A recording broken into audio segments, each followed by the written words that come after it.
The Galactic Council had made their decision with the arrogance that came from millennia of unchallenged dominance. Earth's representative, Ambassador Chen Wei-Lin, sat motionless in her bioceramic chair.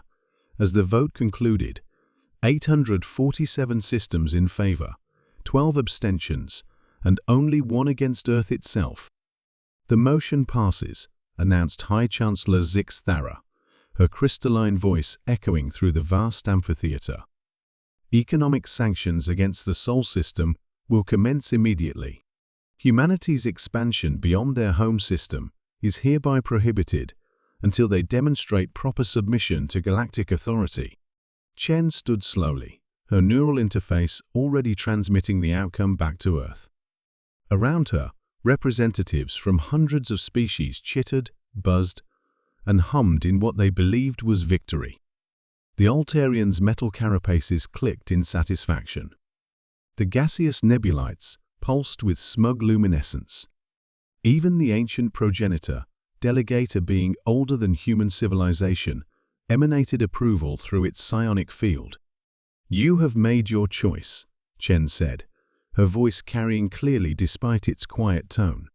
"I want it on official record that Earth warned you. We told you we were holding back. We explained that our restraint was not weakness, but courtesy." Chancellor Zix Thara's geological features shifted in what passed for amusement among her kind. "Humanity's threats grow tiresome, Ambassador. Your species possesses no technology we haven't seen before, no weapons that concern us. You have exactly one habitable world and a few mining operations on dead rocks. Accept your place in the galactic order." Chen smiled an expression that somehow made several nearby delegates unconsciously step backward. "Very well. Consider our courtesy officially rescinded." As she walked toward the exit, her neural implant was already establishing quantum-encrypted channels to Earth's most classified facilities. The signal reached Lunar Base first, where Admiral Sarah Okafor had been waiting for this exact moment for 3 years. "Phoenix Protocol is authorized," came Chen's transmission. "Full disclosure. No more hiding." Okafor's weathered face broke into a grin that would have terrified anyone who knew what was about to unfold. "Copy that, Ambassador." Initiating Phase 1.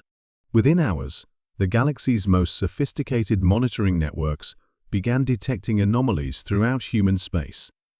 What the other species had catalogued as primitive fusion drives was suddenly producing energy signatures that defied their understanding of physics. Earth's small military fleet was revealing itself to be something else entirely. The first shock came when humanity's exploration vessel, Magellan, dropped out of what everyone assumed was standard FTL near the Altarian border. The ship's true dimensions became apparent as it uncloaked not the 300-meter craft on the registry, but a 15-kilometer Leviathan bristling with weaponry that operated on principles the Galactic Council's scientists couldn't even classify. Commander Lisa Torres broadcast on all frequencies, "This is the UES Magellan to all Altarian vessels in this system. You have 30 seconds to withdraw beyond the heliopause or be destroyed." This is not a negotiation. The Altarian battle fleet, composed of 12 heavy cruisers that had dominated this sector for centuries, moved to intercept. Their plasma cannons, capable of vaporizing asteroids, fired in perfect coordination. The energy beams simply stopped. 3 kilometers from the Magellan's hull, they dissipated against barriers that shouldn't have been possible to generate. The human ship's response was singular and devastating. A lance of coherent gravity tore through space, crushing the lead Altarian cruiser into a sphere of compressed matter no larger than a basketball. 29 seconds, Torres announced calmly. The remaining fleet retreated at maximum burn. Similar scenarios played out across 17 systems simultaneously. The nebulite gas mining operation in the Horsehead sector found themselves facing what appeared to be a small human science vessel until it began manipulating the quantum vacuum itself, turning their entire industrial complex into constituent atoms. The progenitor outpost at Kepler 442 watched in ancient horror as human soldiers walked through their psychic barriers as if they didn't exist, wearing armor that seemed to bend reality around itself. But the true revelation came when the Harmony, humanity's supposed diplomatic vessel, arrived at the Galactic Council chambers themselves. Chancellor Zix Thara watched through the station's sensors as the ship, which had been registered as 500 meters long, began to unfold and unfold and unfold. What emerged was a structure so vast it dwarfed the Council station itself. 15 kilometers became 50. 50 became 200.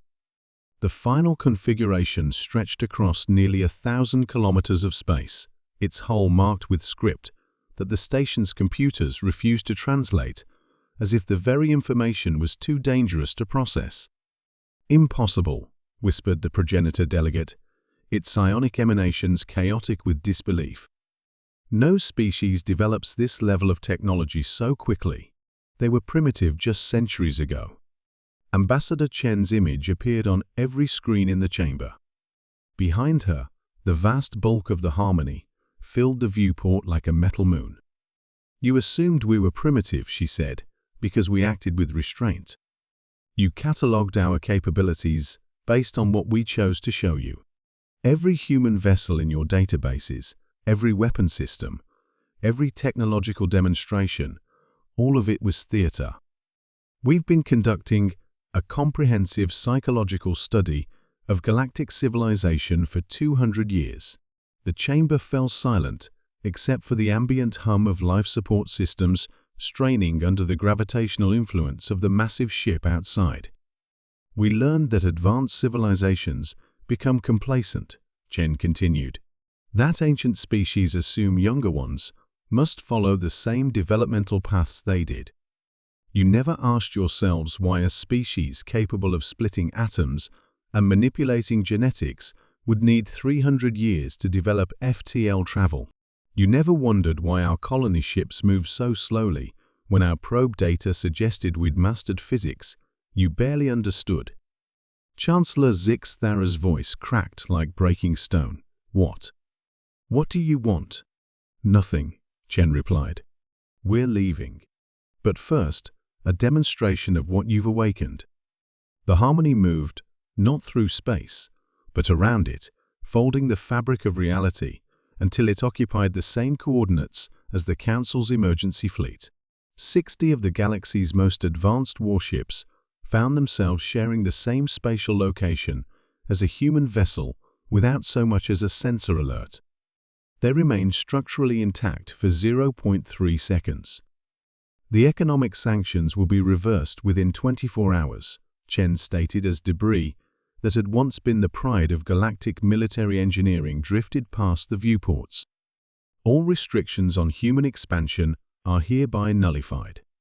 And in the future, when a species tells you they're holding back, you might consider taking them at their word." The transmission ended. The Harmony folded space around itself and vanished, leaving behind only the cooling wreckage of what had been, until moments ago, the most powerful fleet in known space. In the aftermath, as emergency crews tried to comprehend destruction that violated several fundamental laws of physics, one question echoed through the minds of every delegate present. If this was humanity not playing nice, what would they do to actual enemies? The galaxy, humbled for the first time in millennia, decided it never wanted to find out.